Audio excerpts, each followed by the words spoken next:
On a souhaité lancer ce projet avec les adolescents parce que c'était une opportunité pour la structure d'être dans un contexte comme ça d'exposition et d'avoir un accès sur une exposition fort agréable sur Toulouse.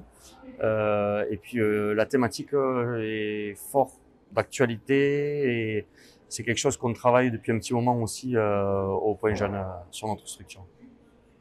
Parce que c'est au programme de la seconde Bac Pro dans laquelle ils sont inscrits et au programme de lettres, ils ont toute une thématique à travailler sur les circuits de l'information.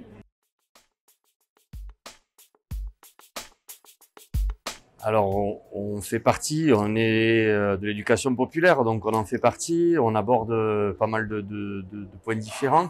L'école a aussi son rôle à jouer un petit peu, puisque voilà, l'école est obligatoire jusqu'à 16 ans, donc ça permet aussi de pouvoir aborder ce type de sujet.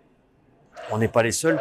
Les parents ont aussi un rôle important à jouer.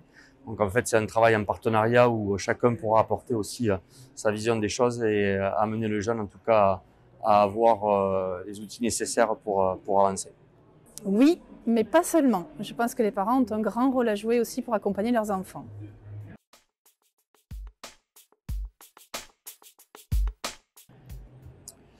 Le plus fort objectif, c'est de leur ouvrir les yeux et surtout d'apprendre à analyser l'information et d'être dans la réflexion et voilà et l'esprit critique.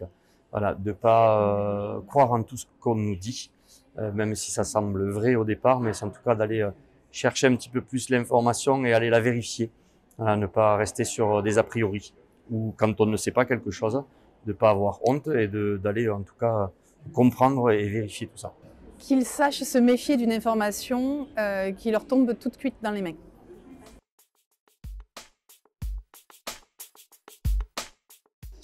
Alors oui, l'idée c'est qu'on puisse amorcer des choses grâce à ce projet et ensuite voilà c'est de faire perdurer tout ça sur la structure.